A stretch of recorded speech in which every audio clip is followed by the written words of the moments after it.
There's a topic going around in the men's rights movement on a very serious issue, and that is domestic violence. Recently, Paul Elam from The Voice and Year for Men made a video about uh, women's aggression and violence towards men, and in which he said women are the problem, even though he acknowledged that both men and women are to blame. I want to give my thought on the matter. It has been stated that women are more likely to be the abusers, violent or otherwise, of their intimate partners than men are. Some suggested that this is just, quote, the nature of women. We don't actually have any good study to back up this claim, but as some MRAs have pointed out, we are currently not even allowed to really study the subject with objectivity at our disposal. But there have been some studies that have suggested as such. Actually, most studies have found that, at least when it comes to heterosexual men and women, the vast majority of human beings on earth, both men and women are more likely to abuse men. This is not surprising, as this is pretty much the story of our history. I wouldn't be surprised to find out that actually women are more likely to be the abusers in an intimate partner relationship. I wouldn't be surprised to find that between any relationship of men and women, women are more likely to be violent towards men. The reason for this is actually quite simple. Women are encouraged to do so, either implicitly or explicitly, by our society, by our popular culture, and even by our own family and parents. And yes, that means both mothers and fathers. I think something that has often been overlooked is the reason behind when a woman starts acting physically aggressive towards a man. And I would like to give some insight into the matter. From a woman's standpoint, a man always carries, quote unquote, a loaded gun. That's what our society and our culture, and actually every major culture on earth, have propagated. The narrative is that men are not very likely to be physically hurt. After all, when you slap them across the face, for example, they don't go, ow, that hurt, or burst into tears like women do. So many women's perspective is that what she does matters very little. It's really just a way for her to get something off her chest. In her mind, yelling and screaming at a man certainly will not work because men will probably just ignore her, and they do that very well. So she feels that she has to get physical in order to get his attention. And really, many times, that's what it is for a woman. She thinks that when a man wants attention, he's going to act out aggressively. So she has to do similar things in order to get his. In other words, it is the misconception that she's been taught by her school teachers growing up, by her peers, by her parents, and even by the movies and TV shows that she watches that made her violent, so to speak. So just look at, for example, the Marvel film series. I'm sure many of you have seen the Avengers. The character Thor is this ultra macho guy, and it is supposed to be funny to violently hit him. Why is it funny? It's not really all because he's male, because I don't think people will laugh if, let's say, Bruce Banner will be hit when he's not the Hulk. It is funny because Thor is somebody who is almost impervious to pain. You have to make a tremendous effort to make him feel anything. And most likely he's just going to smile and laugh it off and arrogantly invite you to hit him even harder. And this is the impression that many, if not most women, I honestly think it is most women, perceive men. That they are built to be much more impervious to pain. They have a stronger body, they have tougher skin, and they probably have more pain inhibitors as a result. I grew up in a culture that is definitely not feminist, even though there's a lot of feminine elements in it. And I can just show you, for example, this very popular Japanese manga, Rurouni Kenshin. This is a fictional story about a swordsman who is like basically the best swordsman in Japan and possibly the world. And you open up to the first chapter, and what do you see? That's right, a lady beating him up out of a mistake.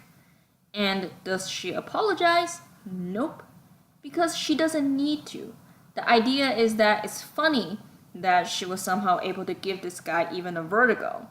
He just rubs his head and that's it. He stopped hurting. At least that's the idea. When I was a feminist and was in college, I did martial arts all 4 years. So let's just say that I was with a lot of very strong, able-bodied, experienced martial artists.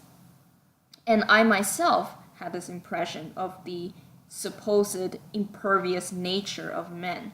Because not only are the men in my class have to work far less hard than I had in order to get to a certain skill level, they generally laugh when I try to hit them. I am rather small for a Western woman, and I usually have to go up against men who are 6 foot and above.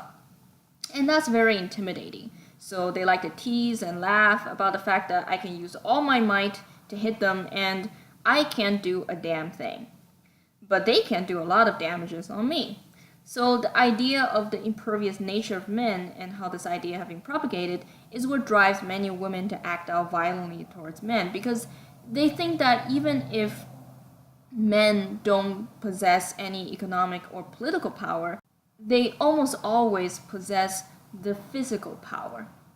And she feels that if she doesn't keep that physical power in check, which means sending him a message that if he's willing to use that power, she will not go down without a fight, he will most likely use that power to take advantage of her, in usually a sexual nature, as is with their biological instinct, supposedly. This is why female warriors are perceived to be even bigger heroes many times than male warriors. This is why when a woman can really beat a man up, she's most likely seen as a hero. She put him in his place, is the message. And ironically, she is likely to gain a man's respect, or at the very least, men will perceive the guy that she beat up as a weak man. And this is how the society and the cultural narrative encourages women to act out violently towards men, because when she has the picture that a fight will almost always go down something like this, she will almost always be perceived as a hero for doing it.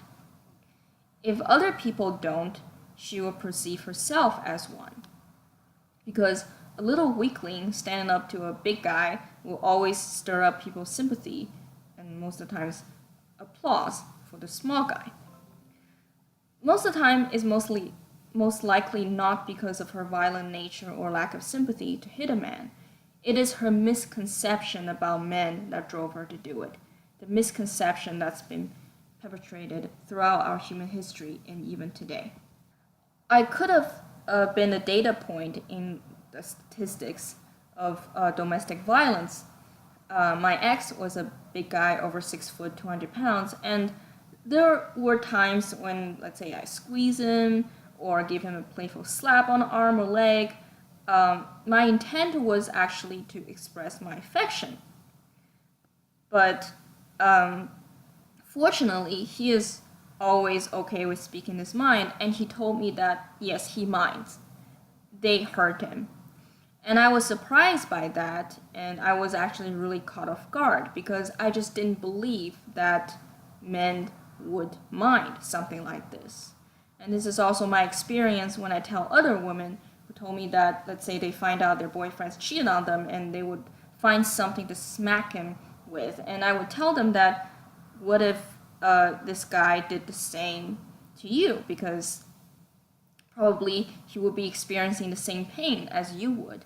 And they would get caught off guard and would tell me that they never thought about that. And then they never thought about how much their actions could really potentially hurt a man. And I think that's fundamentally what the problem is. I can tell you from my personal experience that if you tell this to even a feminist, she might have a moment of clarity. Because this is something that doesn't really register in their mind, but at the same time, it doesn't really go against their patriarchal narrative. And I think this is where the starting point should really be, changing this narrative by keeping people informed. And I'm not saying that men should start acting like a woman and break down crying when they get hard. I'm saying that men as well as women need to inform and change their views on men in order to help men. I don't know how the West is like from this regard, but growing up in a traditional society, I've seen many times that really the people who are the least sympathetic towards men are men. This is likely due to the sexual competitive nature of males. It's fathers who I've seen more often shame their sons when their sons don't meet their manhood standards. It's fathers who shame their daughters when she's with a man who doesn't meet his standard of, let's say, a potential husband. And he's the one who's preventing her from having as many guy friends as she likes. It's men who scorn other men who are less fortunate than them. And it's men who want to, quote unquote, protect women from other men. And they do a nice mental gymnastics about it too. I'm not like those men. But yes, many, if not most men, are like that. They will likely take advantage of you sexually using their supposed physical power. But I'm one of the good guys. The chosen few. This is not a woman's problem. It is a people's problem.